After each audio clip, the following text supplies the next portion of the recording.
শিক্ষামন্ত্ৰী ৰণোজ পেগু ডাঙৰীয়া, আমাৰ শিক্ষা বিভাগৰ উপদেষ্টাৰ দায়িত্ব নিৰ্বাহন কৰা ডক্টৰ ননীগোপাল মহন্ত ডাঙৰীয়া, শিক্ষা বিভাগৰ প্ৰধান সচিব বি কল্যাণ চক্ৰৱৰ্তী ডাঙৰীয়া, আমাৰ হাই ছেকেণ্ডাৰী কাউন্সিলৰ চেয়াৰমেন শ্ৰী ৰুক্ম গোহাঁই বৰুৱা ডাঙৰীয়া, শিক্ষা বিভাগৰ বিশেষ আয়ুক্ত প্ৰীতম শইকীয়া ডাঙৰীয়া,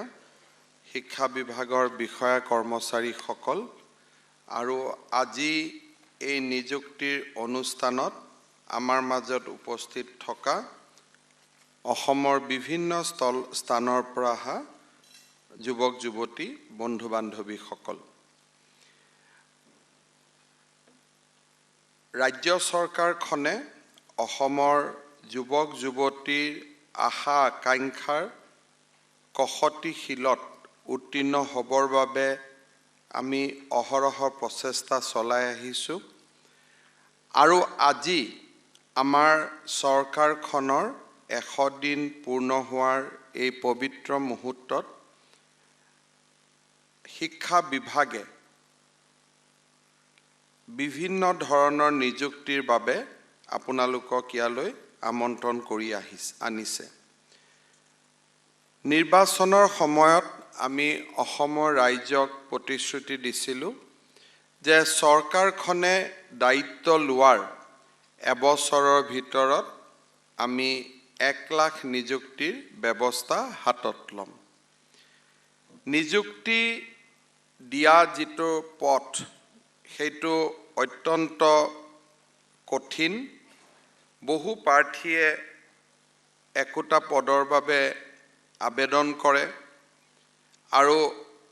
সকলো প্ৰাৰ্থীয়ে শেষলৈকে সন্তুষ্ট হ'ব পৰাকৈ যে মোৰ লগত কোনো অন্যায় হোৱা নাই, সেই পইণ্টটোলৈকে আমি গৈ নোপোৱালৈকে আমি প্ৰক্ৰিয়াটো চলাই যাব লাগে। ভবাত কৰি প্ৰক্ৰিয়াটো কেতিয়াবা দীঘল হয় আৰু কেতিয়াবা খুব স্মুথলি আগবাঢ়ি গৈ থাকিলে সোনকালেও ইয়াক সম্পাদন কৰিব পৰা যায়। আমি ৰাজ্য চৰকাৰৰ কেবিনেটত ইতিমধ্যে আমি সিদ্ধান্ত লৈছোঁ যে শিক্ষা বিভাগৰ লগত জড়িত প্ৰায় 22,000 নিযুক্তি আমি এই বছৰত সম্পূৰ্ণ কৰিবলৈ চেষ্টা কৰিম। এলিমেণ্টাৰী এডুকেশ্যনত আমাৰ প্ৰায় 10,000 পদ, গ্ৰেজুৱেট টিচাৰত 5846, পোষ্ট গ্ৰেজুৱেটত 932, সংস্কৃত টিচাৰত 241, ডেমনষ্ট্ৰেটৰ 174, অৰ্থাৎ অলমষ্ট 17-18,000 নিযুক্তিৰ বিজ্ঞাপন আমি অহা 10 বা 15 দিনৰ ভিতৰত প্ৰকাশ কৰিবলৈ আমি সিদ্ধান্ত লৈছোঁ। সমান্তৰালভাৱে এলিমেণ্টাৰী ষ্ট্ৰীমত যাতে সকলোৱে সুবিধা পাব পাৰে তাৰ বাবে আমি টেট পৰীক্ষাও নতুনকৈ অনুষ্ঠিত কৰিম। দুইটা দিশ সমান্তৰালভাৱে চলি থাকিব আৰু মাৰ্চ মাহৰ আগে আগে আমি এই নিযুক্তিৰ প্ৰক্ৰিয়া সম্পূৰ্ণ কৰিম। আজি আমি সেই একেটা ধাৰাৰে লগত সংলগ্ন থাকি কেইবাগৰাকীও শিক্ষক শিক্ষয়িত্ৰী আৰু বিভিন্ন পদত নিযুক্তি দিবলৈ আপোনালোকক ইয়াত আমি মাতিছোঁ। বিশেষকৈ নিযুক্তিৰ লগত এটা খুব জড়িত দিশ আছিল কম্পেশ্যনেট এপইণ্টমেণ্ট। 2017 চনৰ 1 এপ্ৰিলৰ পিছত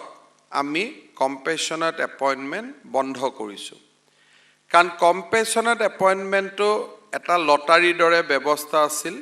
যে কোনোবা মানুহ ঢুকালে গোটেই ঢুকুৱা মানুহখিনিৰ পৰা আমি 5% মানুহক নিযুক্তি দিম। 5.1 যোনজন থাকে, 5.5 থাকে, অৰ্থাৎ 14টা যদি ভেকেঞ্চি হয়, প্ৰাৰ্থী যদি 16জন হয়, পিছৰ দুজনে চাকৰি নাপায়। কিয় নাপায়? নিয়ম আছে কাৰণে নাপায়। সেই ধৰণৰ কথা বতৰাবিলাক পৰিৱৰ্তন কৰি আমি এটা ঠিক কৰিছিলোঁ যে 17 চনৰ 1 এপ্ৰিলৰ পিছত আমাৰ যিমান দুৰ্ভাগ্যজনকভাৱে চৰকাৰী কৰ্মচাৰী আমাৰ পৰা আঁতৰি যাব তেওঁলোকৰ পৰিয়ালক আমি চৰকাৰী কৰ্মচাৰীজনে চাকৰি কৰি থকা অৱস্থাত যি দৰমহা পালেহেঁতেন সেই সমুদায় দৰমহা আমি তেওঁলোকক মাহত দি থাকিম এনেই যদি মোৰ দেউতা মৰিলে মায়ে 50% ফ্যামিলি পেনশন পায় এতিয়া আমি ঠিক কৰিছো যে তেওঁ 100% স্যালাৰি পাব আৰু যি দিনাখন দেউতা ৰিটায়াৰ হোৱা কথা আছিল সেই দিনাখনৰ পৰাহে মায়ে পেনশন পোৱা আৰম্ভ কৰিব তাৰ মানে এজিফ মোৰ দেউতা চাকৰি কৰি আছে দৰমহা প্ৰত্যেক মাহত জমা হ'ব আৰু ৰিটায়াৰমেন্ট হোৱা দিনাখনৰ পৰা ৰিটায়াৰমেন্টৰ টকা পাব সেই আঁচনিটোৰ ফলত মই বিত্তমন্ত্ৰী হিচাপে 2018 চনত এই আঁচনিটোৰ কথা ৰাইজক কৈছিলোঁ আজি আমাৰ সচিবালয়ত কম্পেশ্যনেট এপইণ্টমেণ্ট বিচাৰি মানুহ নাহে দেউতাক মাক ককায়েকৰ মৃত্যুৰ পিছত 2-3 মাহৰ ভিতৰতে কম্পেশ্যনেট এপইণ্টমেণ্টখিনি পাইগৈ আজি আমি কাক মাতিছো কম্পেশ্যনেট এপইণ্টমেণ্ট ল'ব যিসকলৰ পিতৃ মাতৃ 2017 চনৰ আগত মৃত্যু হৈছিল এতিয়া আপোনালোকে চিন্তা কৰক 16ত মৃত্যু হোৱা 15ত মৃত্যু হোৱা লৰা ছোৱালীখিনি দেউতাক মাক মৃত্যু হোৱা লৰা ছোৱালীখিনিক আজি আমি নিযুক্তি দিব মাতিছো আৰ আজি কি সন 2021 সন এটা 5 বছৰ ফ্যামিলিটো কেনেকে থাকিলে 5 বছৰ কাৰো সাপোৰ্ট নোহোৱাকৈ আমি এইখিনি পালোগৈ তাৰ মানে যি কাম 5 বছৰ আগত হ'ব লাগিছিল যোৱা কেইদিনমান আগতে অসম মিজোৰাম সীমান্তত 6 গৰাকী পুলিচ নিহত হৈছিল আজি এক মাহ হোৱাই নাই 26 তাৰিখে ঘটনা হৈছিল আজি 21 তাৰিখ এক মাহ নহওঁতে আজি আমি কম্পেশ্যনেট এপইণ্টমেণ্ট তেওঁলোকৰ হাতত তুলি দিছো just 21 or 2 days কিন্তু আপোনালোকে কিমান দিন ৰখিলে 5 years আৰ 5 years কোনে ৰখুৱালে আমাৰ দেউতাহঁতৰ লগতে কাম কৰা সৰকাৰি কৰ্মচাৰী কোনোবা ডিসি অফিস কোনোবা ট্ৰেজাৰী অফিস কোনোবা কি সব আমাৰ দেউতা মাৰ লগতে কাম কৰা মানুহ আছিল বেলেগ নহয় যদি মোৰ দেউতা জায়গা তেও মৰিলেহেঁতেন মোৰ লৰা ছোৱালী আজি ইয়াত বহি থাকিলেহেঁতেন হয় নহয় যিসকলে ফাইলটো চলাই থাকে যদি মোৰ দেউতাৰ জায়গা তেও ঢুকাই গ'লহেঁতেন তেতিয়ালে তেও লৰা ছোৱালী ইয়াত থাকিলেহেঁতেন আৰু মোৰ দেউতা মাই ফাইলটো সহি কৰি থাকিলেহেঁতেন আমি সেনসিটিভ নোহোৱা কাৰণে আমাৰ কামবিলাক পিছুৱাই থাকে মই যোৱা 2 বছৰ ধৰি চেষ্টা কৰি আছিলো হ'ব লাগে আজি অমুকৰ মিটিং তামিক তমুকৰ মিটিং পৰখি অমুক পৰখি ভসুক শেষে নহয় এইবাৰ মুখ্যমন্ত্ৰী হোৱাৰ পিছত মই ৰনোজ পেগু ডাঙৰীয়াক কৈছিলো যে এইটো আমি 15 আগষ্টত বন্ধ কৰি দিব লাগে পিছত আমি ঠিক কৰিলো যে 15 আগষ্টত নকৰো সৰকাৰ 100 দিন সম্পূৰ্ণ হোৱা এসপ্তাহৰ ভিতৰত আমি শেষ কৰি দিম 2017 পিছত যিসকলৰ মৃত্যু হল তেওঁলোক আমাৰ মাজত নাহে কাৰণ তেওঁলোক এতিয়া পুৰা দৰমহা পাইছে লৰা ছোৱালীয়ে চাকৰি বাকৰি কৰিছে পঢ়া শুনা কৰিব যেন দেউতাক জিয়াই আছে দৰমহাটো পাই থাকিব আজি আমি এই কম্পেশ্যনেট এপইণ্টমেণ্টত এলপি স্কুলত 313 গৰাকী উচ্চতৰ মাধ্যমিকত 127 গৰাকী এলডি হিচাপে 10 গৰাকী আৰু গ্ৰেড 4 হিচাপে 166 গৰাকী টোটাল 616 আমি ইয়াতে নিযুক্তি পত্ৰ দিম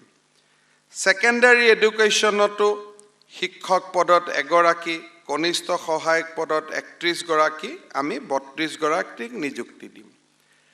কলেজত নিযুক্তিৰ কাৰণেও আমি 113 টিচাৰক মাতিছো মোক সুধি থাকে ছাৰ হোৱা নাই মই কৰা নাছিলোঁ ইমান দিন কিয় কৰা নাই কাৰণ কাম নকৰাকৈ দৰমহা লোৱাটো অপৰাধৰ ভিতৰত পৰে কোভিডত যেতিয়া কলেজ বন্ধ আছে আমিতো কাম নকৰিলেহেঁতেন চৰকাৰী দৰমহা লৈ থাকিলোহেঁতেন আৰু চৰকাৰী দৰমহা এদিনো কাম নকৰাকৈ লোৱাটো এটা অপৰাধৰ ভিতৰতে পাৰে মোৰ দৃষ্টিত আৰু ভগৱানৰ দৃষ্টিত এতিয়া 1 ছেপ্টেম্বৰৰ পৰা কলেজ খুলিব সেইকাৰণে আমি নিযুক্তি পত্ৰবোৰ দিছোঁ ইয়াতে বহুতে কৈছে আমাক ৰখাই থৈছে মই কোনেও ৰখোৱা নাই ময়ে ৰখুৱাই থৈছিলোঁ যে আমি কলেজ খোলাৰ আগতে আমি নিযুক্তিখিনি দিম 1 ছেপ্টেম্বৰত আমি কলেজ খুলিম বুলি ভাবিছোঁ আজি আপোনালোকক নিযুক্তি দিলোঁ এতিয়া আমি অধৈৰ্য কিয় হৈছিলোঁ ল'ৰা ছোৱালীক পঢ়াবৰ কাৰণে নে চাকৰি পাবৰ কাৰণে সমস্যাটো সেইটোৱে আমি অধৈৰ্য কিয় হৈ আছিলোঁ চাকৰি পাবৰ কাৰণে ল'ৰা ছোৱালীক পঢ়াবৰ কাৰণে আমি অধৈৰ্য হৈ থকা নাই যে নহয় মই চাকৰি ল'ব লাগে আজিৰ পৰা গৈ পঢ়ামেই সেইটো কাৰণে আমি অধৈৰ্য হৈ থকা নাছিলোঁ আজি যেতিয়া এপইণ্টমেণ্ট পালোঁ আজিৰ পৰা কলেজত গৈ আমি চিন্তা কৰিম কেনেকৈ এটা ক্লাছ নকৰাকৈ থাকিব পাৰোঁ আৰু সেইটোৱে আমাৰ অসমখন আগবাঢ়ি নোযোৱাৰ মূল কাৰণ আমাৰ অসমখন মই যেনেকৈ ক'লোঁ যে কম্পেশ্যনেট এপইণ্টমেণ্টৰ ফাইল কোনে ৰখাই থৈছিলে আমাৰ মাজৰ কোনোবাই এতিয়া আজিৰ পৰা আমি চাকৰি পালোঁ আমি গৈ কি কৰিম যে আমাৰে কোনোবাই ল'ৰাই যাতে পঢ়াটো ভাল কৰি নপঢ়ে সেইকাৰণে ক্লাছত 1 ঘণ্টা দেৰিকৈ যাম 1 ঘণ্টা সোনকালে আহিম হয়নে নহয় এই যে চেইন ৰিয়েকশ্যনটো এজন পুলিচে ভাবে যে মই লাইসেন্স বনাব গ'লোঁ লাইসেন্স হোৱা নাই দ্বিতীয় অফিচটো বৰ কৰাপ্টেড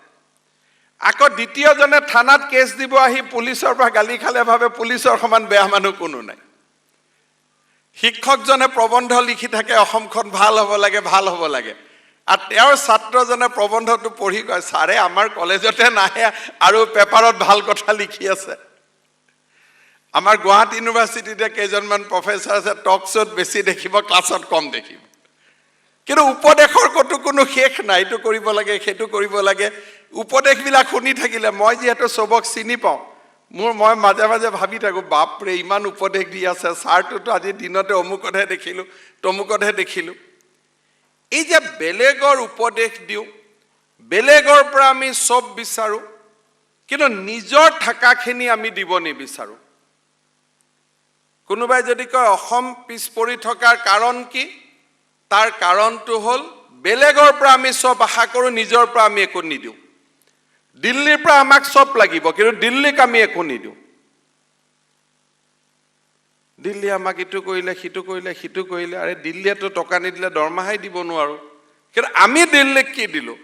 কৃষি উৎপাদনতো একো দিব পৰা নাই উদ্যোগিক উৎপাদনতো দিব পৰা নাই আকৌ ইয়াতে আমি আন্দোলন সন্ত্ৰাস যিমান পাৰোঁ জন্ম দি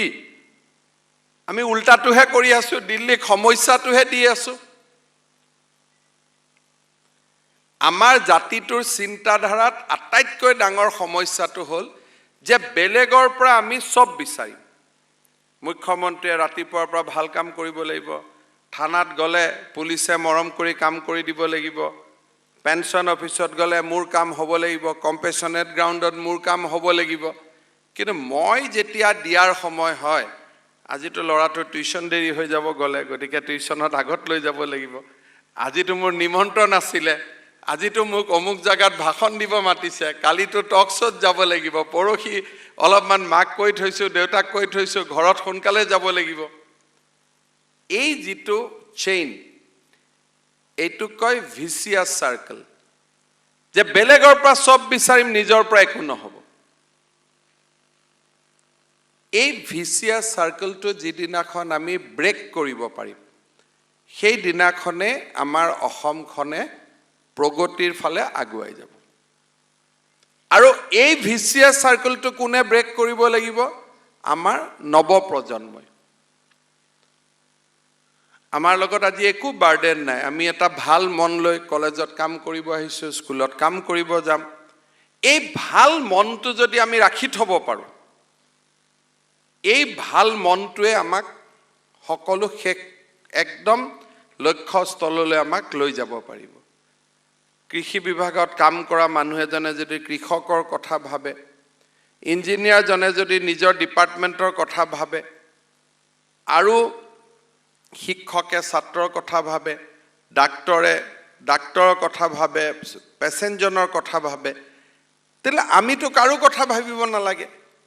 আজি আমি চিন্তা কৰি থাকিব লাগে অমুক জেগাত স্কুল হৈছে নে নাই, গুণোৎসৱ পাতক, মিড ডে মিল খুৱাইছে নে নাই,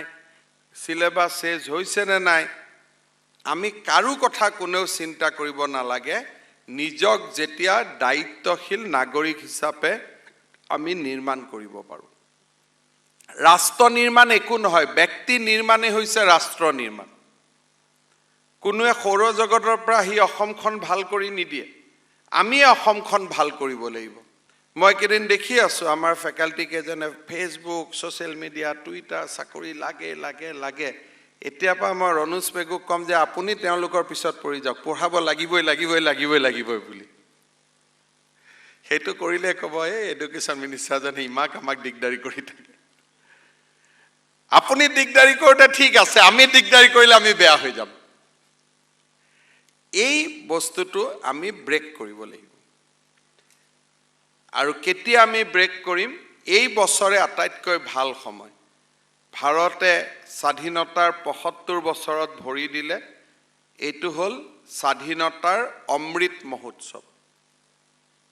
আৰু নৰেন্দ্ৰ মোদী ডাঙৰীয়াই কৈছে যে পিছৰ ১০০ বছৰ, আজিৰ পৰা অহা ১০০ বছৰ ভাৰতৰ অমৃতকাল। এই যদি ২৫ বছৰ, অহা ২৫ বছৰ যদি আমি জাতীয় চেতনা নিৰ্মাণ কৰিব পাৰোঁ, নতুনকৈ যদি নিজক নিৰ্মাণ কৰিব পাৰোঁ, ভাৰত বিশ্বগুৰুত প্ৰতিষ্ঠিত হ'ব।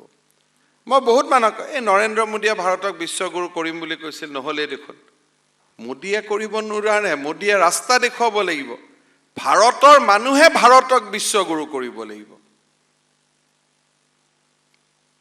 এইটো কোনো ফেক্টৰী প্ৰডাকশ্যন নহয় যে মই প্ৰডাকশ্যন কৰি দিলোঁ গতিকে আপোনালোকে এতিয়া ভিটামিন বি কমপ্লেক্স পাই গ'ল, খালে হ'ল, এইটো নহয়।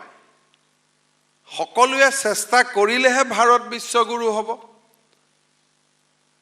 আমাৰ অসম ভাৰতৰ ভিতৰত ৫খন নম্বৰত আহিব লাগে, 1 2 3 4 5। কেনেকৈ আহিব যদি আমি সকলোৱে কাম নকৰোঁ? যোৱাকালি ইণ্ডিয়া টুডেত এটা সমীক্ষা ওলাইছে যে ক'ভিড নিয়ন্ত্ৰণত অসম উৰিষ্যাৰ পিছতে ২ নম্বৰ স্থানত আছে।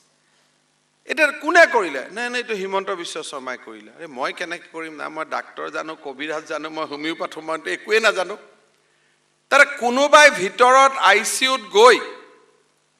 কোনোবা নাৰ্ছে ভেকচিন দি আমাক সেই পৰ্যায়টোলৈকে লৈ গ'ল। মুখ্যমন্ত্ৰীয়েতো নিব নোৱাৰে, মই কেনেকৈ নিম? মইতো একোৱেই নাজানো। এইটোৱে হ'ল আমাৰ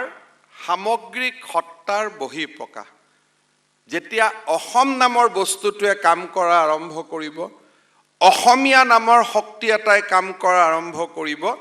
অসমখনৰ পৰিৱৰ্তন হ'ব। আৰু পৰিৱৰ্তনৰ আদিপাঠ শিক্ষা বিভাগত হ'ব লাগিব। আজি ৫০০০ ৬০০০ বছৰে ভাৰতৰ সভ্যতা যদি নিৰন্তৰভাৱে চলি আছে, তক্ষশিলা, নালন্দাৰ দৰে বিশ্ববিদ্যালয়ত আৰম্ভ হোৱা নৱজাগৰণৰ কাৰণে।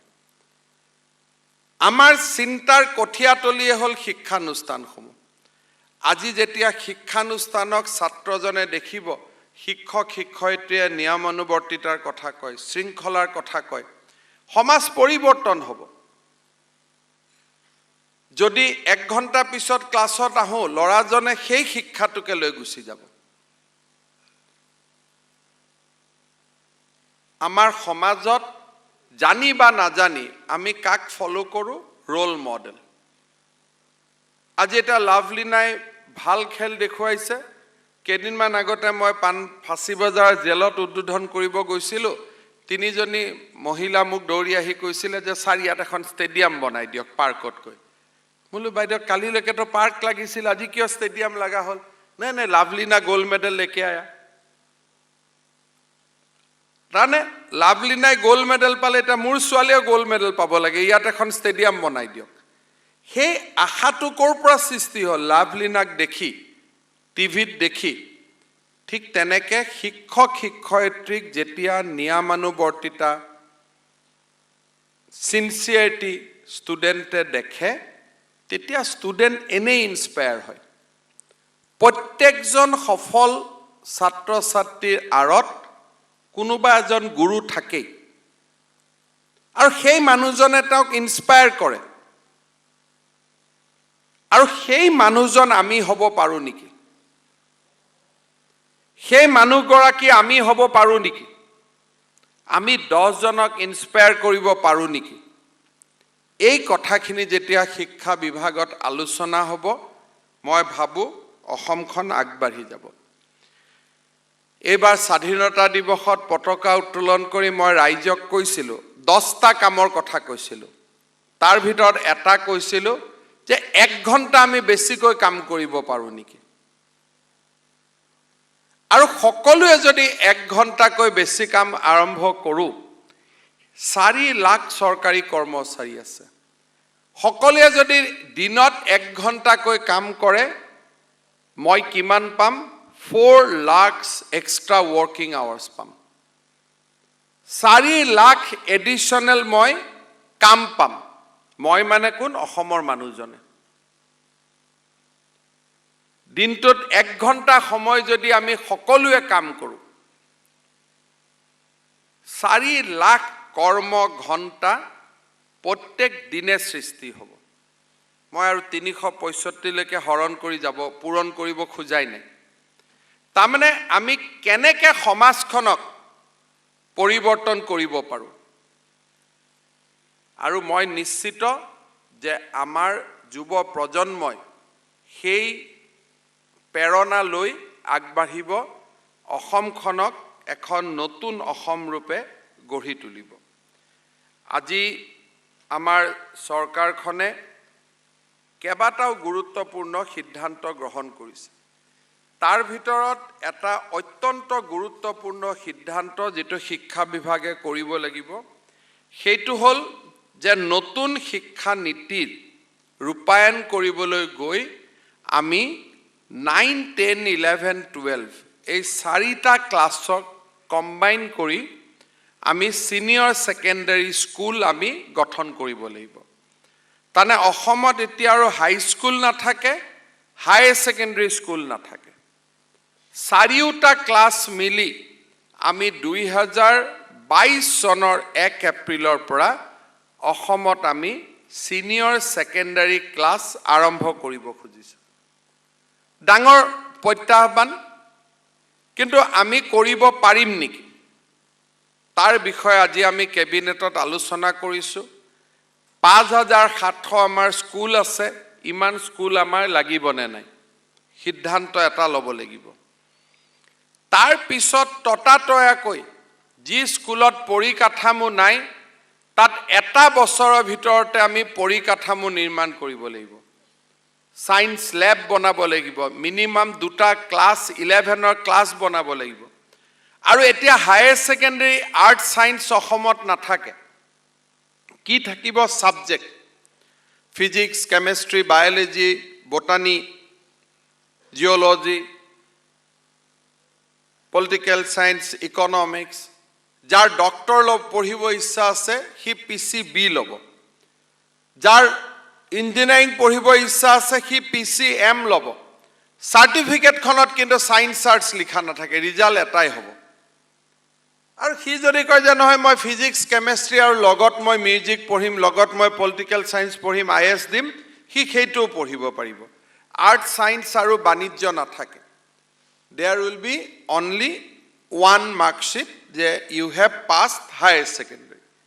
medical পঢ়িব কাৰণে আমাক পিসিবি লাগিব ইঞ্জিনিয়াৰিং পঢ়িব কাৰণে আমাক পিসিএম লাগিব কিন্তু কমাৰ্স সায়েন্স আৰু আৰ্টস নাথাকে আমি কি 8টা সাবজেক্ট খুলিম স্কুলত সব সাবজেক্টটো আমি খুলিব নোৱাৰো কোনোবা এটা সমষ্টিৰে এখন স্কুলত আমি সায়েন্স সাবজেক্ট বেছি ৰাখিম কোনোবা এখন স্কুলত আমি সায়েন্স সাবজেক্টৰ লগত আৰ্ট সাবজেক্ট ৰাখিম কোনোবা এখন স্কুলত আমি কমাৰ্স ৰাখিম মেক্সিমাম 8টা সাবজেক্ট আমি ৰাখিব লাগিব এট 11 and 12 কাৰণ এখন স্কুলে তাতকৈ বহন কৰিব নোৱাৰে 9-10 নৰ্মেল পাঠ্যপুথি হ'ব তাত বিজ্ঞানো পঢ়াব সব পঢ়াব আৰু এবাৰ এটা আমি সিদ্ধান্ত ল'বলৈ খুজিছো এই 9, 10, 11, 12 স্কুল বিলাকত আমি এটা হাইব্ৰিড মডেল আমি আৰম্ভ কৰিব খুজিছো যে ম্যাথছটো আমি ইংৰাজীতে পঢ়ুৱাম ইংৰাজীটো আমি ইংৰাজীতে পঢ়ুৱাম সায়েন্সটো আমি ইংৰাজীত পঢ়ুৱাম বাকি সাবজেক্ট অসমীয়া মিডিয়ামত তাৰমানে it is a Assamese medium school essentially কিন্তু লৰা ছোৱালীয়ে যাতে নীট আদি পৰীক্ষাত পাস কৰিব পাৰে দুটা বা তিনটা সাবজেক্ট এটা ইংৰাজী মিডিয়াম আমি ইংলিছৰ ক্লাস কৰো অসমীয়াত কথা কই হেতুটো নহব গতিকে তাৰ টেক্সট বুক কেখন আমি কমপ্লিট লাহে লাহে ইংলিছ মিডিয়ামলৈকে লৈ যাব খুজিছো হিন্দী সাবজেক্টটো আমি হিন্দীত পঢ়ুৱাম বাকি পলিটিক্যাল সায়েন্স ইকোনমিক্স অসমীয়া আমাৰ নিজৰ মাতৃভাষাত ভূগোল বুৰঞ্জী আজিৰ পৰা ভূগোল বুৰঞ্জীও আমি স্কুলত আৰম্ভ কৰিব খুজিছো সেইবিলাক আমি অসমীয়া মিডিয়ামত পঢ়িম এলপি এমই হাই স্কুলত যিমান হায়াৰ সেকেন্ডাৰী পাস কৰা টিচাৰ আছে আমাৰ সিস্টেমত সকলোকে আমি হায়াৰ সেকেন্ডাৰী পঢ়াবৰ কাৰণে লৈ যাম দৰমহাটো বেলেগ দৰমহা যত নিযুক্তি হৈছো তাতে থাকিম খালি পোষ্টিংটো আমাৰ সিনিয়ৰ সেকেন্ডাৰী স্কুলত হ'ব আৰু এই গুটেই কাম আমি নেক্সট 6 মান্থত কৰিব লাগিব এডুকেশ্যন ডিপাৰ্টমেণ্টত বহুত ডাঙৰ এটা প্ৰত্যাহ্বান হ'ব তাৰ পিছৰ বছৰ আমি এলিমেন্টাৰী যেটো ন্যাশনাল এডুকেশ্যন পলিচিত ৰিকমেন্ডেশন আছে আমি সেইটো কৰিম তাৰ পিছৰবাৰ আমি অটোনমাস কলেজ বিলাক আমি ইউনিভাৰ্সিটিলৈকে লৈ যাম সো এভৰি ইয়াৰ আমি ন্যাশনাল এডুকেশ্যন পলিচিৰ কিবা নহয় কিবা সাবজেক্ট আমি ইমপ্লিমেন্টেশন কৰি at the end of 5 years আমি কমপ্লিট ট্ৰান্সফৰমেশন হ'ব লাগিব মই ভাবো যে শিক্ষা বিভাগৰ বিষয়া কৰ্মচাৰী সকলে এই দিশত তেওঁলোকে গুৰুত্বপূৰ্ণ সিদ্ধান্ত ল'ব আজি আমি আৰু এটা কেবিনেটত ভাল সিদ্ধান্ত লৈছো হেহতিয়াকৈ আমি আমাৰ লৰা ছোৱালী বিলাকক দেখিছো যে আমি অসম আৰু ভাৰতৰ বিষয়ে একোৱে নজনা হৈছো আমাৰ ইভিএস আছে কিন্তু ইভিএস খনে আমাৰ কাম সম্পূৰ্ণ কৰিব পৰা নাই বুৰঞ্জী নাজানো কাজিৰঙাৰ বিষয়ে নাজানো মানসৰ বিষয়ে নাজানো ওৰাঙৰ বিষয়ে নাজানো হৰপ্পা মহেঞ্জোদাৰোৰ বিষয়ে নাজানো আমাৰ সভ্যতাৰ বিষয়ে আমি একো নাজানো ভূগোল আৰু বুৰঞ্জীৰ জৰিয়তে আমি ভাৰতীয় সভ্যতা আৰু অসমৰ সভ্যতা সংস্কৃতিৰ বিষয়ে অহা বছৰৰ পৰা আমি আৰম্ভ কৰিম পঢ়িবৰ কাৰণে অৰ্থাৎ একাডেমিক কাৰিকুলামত আমি ভূগোল আৰু বুৰঞ্জীক ইন্ট্ৰোডিউস কৰিম যাতে আমি ভূগোল বুৰঞ্জী ষ্টুডেন্ট সকলে পঢ়ো অকল জানাই নহয় ইয়াৰ ফলত আইএস এসিএস ক্ৰ্যাক কৰাত বহুত সুবিধা হয় কাৰণ আইএস আৰু এসিএসৰ জেনাৰেল ষ্টাডিত ম্যাক্সিমাম কোয়েশ্চন যদি আহে from geography and history so সেই আগৰ সিদ্ধান্তটো আজি আমি হলনি কৰিবৰ বাবে সিদ্ধান্ত গ্ৰহণ কৰিছো সৰকাৰখন 3 মাহ হৈছে 3 মাহত আমি যিমানখিনি পাৰো কাম কৰিবৰ বাবে চেষ্টা কৰিছো আৰু মই ভাবো যে ৰাইজৰ আশীৰ্বাদত আমি নিশ্চয় অনাগত দিনত আগুৱাই গৈ থাকিব পাৰিম আৰু মই শিক্ষা বিভাগৰ বিষয়া কৰ্মচাৰীকো আহ্বান জনাম যে সময়তকৈ বেছি কাম কৰি আমি আমাৰ সন্মুখৰ যি লক্ষ্য সেই লক্ষ্য সাধনৰ বাবে যাতে আমি কাম কৰো এছএছএত আমি ফেব্ৰুৱাৰী মাৰ্চ মাহত গুণোৎসৱ আকৌ আমি আৰম্ভ কৰিব লাগিব আৰু কৰবাত আমি টাফ হ'ব লাগিব যে আমি ছাত্ৰ ছাত্ৰীৰ জীৱনক লৈ আমি খেলিব নোৱাৰো আমি যদি কাৰোবাক দৰমহা দিছো তাৰ সম্পূৰ্ণ মূল্য আমি উলিয়াব লাগিব কিনাহাহৰ ঠোঁটলৈকে মঙহ গতিকে পুৰা মঙহ খাব লাগিব যদি দৰমহা দিছো ক্লাছ কৰিবই লাগিব পঢ়িবই লাগিব কোনো বল প্ৰয়োগ নহয় এটো আমাৰ সংকল্প হ'ব লাগিব যে দিস ইজ আৱাৰ কমিটমেন্ট আমি এখিনি কৰিম আৰু আমি যদি নকৰো আমাৰ হৈ কোনে কৰি দিব কোনোবা ৰাজস্থান বিহাৰৰ মানুহ আহি অসমখন পৰিৱৰ্তন কৰিব নেকি আমি কৰিব লাগিব আপোনালোকে দেখিব যে 3 মাহত অসমখন অকণমান পৰিৱৰ্তন হৈছে অহা 6 মাহত আৰু হ'ব মানুহে আপোনালোকক সময়ত নগলে সুধিব যে বাইদেউ কিয় নাহিলে আজি ক্লাছ কিয় 15 মিনিট দেৰি হ'ল সেই কথা বতৰাবোৰ সলনি হ'ব সিনসিয়াৰলি কাম কৰক সিনসিয়াৰিটিৰ বহুত মূল্য আছে আমি এইখিনি কামেৰে সকলোৱে মিলি আমি নতুন অসম এখন নিৰ্মাণ কৰিম